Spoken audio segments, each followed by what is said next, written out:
Howdy howdy, this is Cryptic Running back again with an arena cutoff video for Marvel Contest of Champions. Today I'm going to cover my thoughts on round 1 for the Invisible Woman and Phoenix arenas. Before I jump into the arena cutoffs, first thing I want to do is say thank you very much to the MCOC community. It's a great community, the game is great, but I think it's really the community that adds that much to the game. If you're new to my channel, I just recently reached 10,000 subs, so really do appreciate the community for watching my videos and for those folks who have subscribed. So as I always say in my comment section, you guys keep watching and I'll keep on creating the videos. But did want to give a big shout out to you guys, the community, for continuing to support me and my channel. So thank you very much. Now on to the arena cutoffs. So first thing I always like to do is bucket these arenas into past arenas, as that allows me to kind of look at those past arena results and figure out kind of do we have any trends in there to kind of figure out what might happen this time around. So obviously with featured arenas, there's really two types, new and old champs. Obviously with Invisible Women, she's a new champ. Now with the 4-star basic arenas, really there's 3 types: low interest, medium interest, and high interest. And the medium and high interest are really for the first time around in the 4-star basic arena. So newer champs to the game, 4 or 5 months, and this is the first time in the 4-star basic arena. That isn't the case with Phoenix, and that pretty much for what we've kind of seen here over the last year or so is if you've been into the 4-star basic arena before, if you've been in the game for a long period of time, you're going to fall squarely in that low interest. Even if you have a lot of, or if you have, I shouldn't say a lot, but still have some use still in the game today. If there's some utility, whether alliance, war, defense, or whatever specific node you help out with, you still kind of fall in that low interest camp. So now that I've categorized these, let's take a look at some of those past results, starting first with the 4-star basic low interest. And as you can see here, Vulture, Carnage, Drax, Beast, a lot of these are still decent champs. As you can see, they all kind of fall within that 1.56 to 1.6 range. Anywhere. So it's safe to say that this is a constant trend. We consistently see this time after time when these type of champs fall into the basic arena. Now it gets interesting when we look at the 3-star feature, well, I shouldn't say 3-star, when the feature arenas for new champs. Not so much with the 3-star feature. It's been everywhere from 1.3 to 1.4 for some time now. I'm starting to get, since there's no spot across the community that's collecting 3-star feature arena results anymore, or self-reported results, I should say.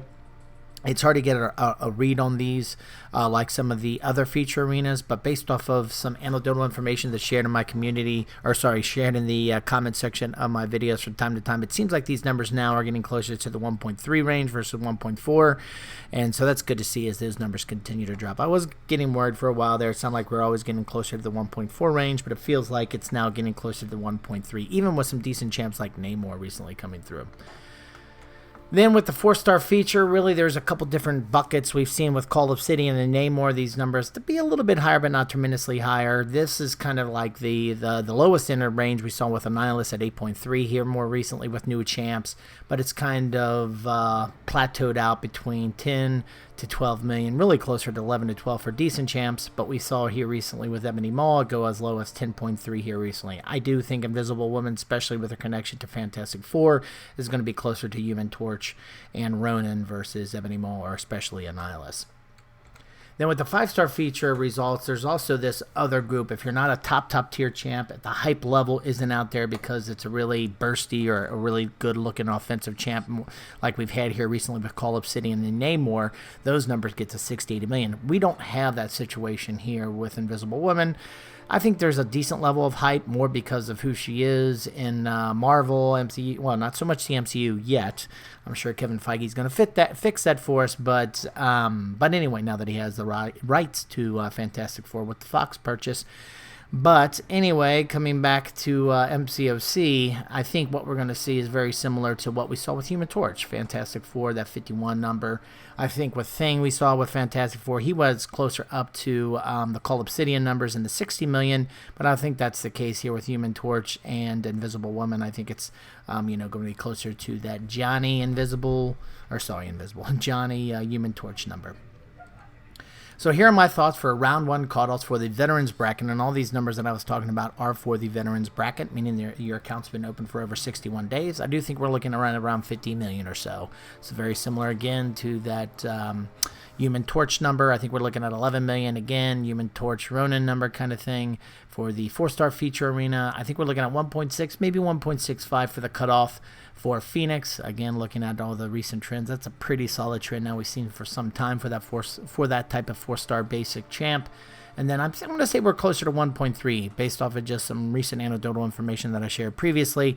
I do think that number's coming closer to that versus the 1.4. And again, with these cutoffs, this is not an exact science game. I've kind of walked you through the process on how I come up with these numbers. As you can see, there's only a smaller subset. It's not statistically significant. You got to have over a 50 sample size to really get, hey, yeah, I've got to go with a high percentage of predictability. That's not the case with this. This is just kind of like looking at some recent results and kind of given a rough idea what to expect. So I try to get within 5 to 10% because of the actual cutoff. Because of that, I always like to kind of give a grind target to make sure to give yourself some cushions where I think how things are going to play out. I think 53, 55 million should make sure you get the Invisible Woman. 12 to 12.5 for the 4-star Invisible Woman. I think for Phoenix, you really want to make sure you don't miss out on her. Go to 1.8 million. And lastly, for the 3-star feature Invisible Woman, go to 1.4 million. Again, these grind targets, like the predictions, are for the veterans bracket. For the earlier brackets, it gets even messier because there's no place across the community that consistently collects and shares out the self-reported scores from everybody who plays the game, because as you know, Kabam, or you may not know this, Kabam does not officially release the arena results. People just have to kind of self-report them, and there's a couple spots across the community who collect this and kind of report that out. Those numbers that I was sharing before are based off of those. For the beginner and intermediate bracket, there's none of that going on. I do get folks from time to time to share the results in my comment sections of my videos, and I appreciate the time that people take to do that, because it does help me kind of keep these numbers as, you know, close to reality as possible. But these are even rougher guesstimates than the previous numbers I was sharing, so kind of keep that in mind. At the end of the day, especially for these earlier accounts, these earlier brackets, we're talking under the last milestones for all these anyway, so just grind as far as through the milestones. In most cases, you'll be fine. But anyway, for the 3-star feature, if you want to try to cut it closer to the actual cutoff, for the 3-star feature Invisible Woman, then beginner bracket. And again, the beginner bracket is for brand new accounts up to 30 days.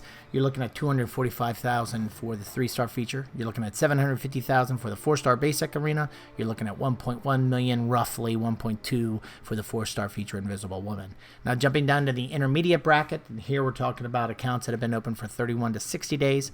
For the 3-star feature, you're looking around 500,000, the 4-star basic around 900,000, and the 4-star feature 1.2 million. Again, all these numbers are below the last rank rewards for the respective arenas, so just drive through the milestone rewards and you'll be fine. But again, I know that's with earlier accounts, it's not the easiest thing to do just because you don't have the roster size to do it. So kind of hopefully these numbers will help you kind of balance that out, so you're not just constantly burning through units to get to these through the milestones, but instead you're kind of getting it closer to hopefully the champ you can get.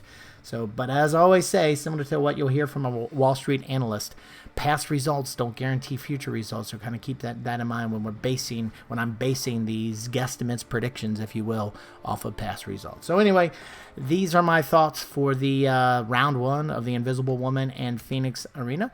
We'd love to hear your opinion, especially if it's different than mine. Throw it on down in the comment section and we can discuss it there.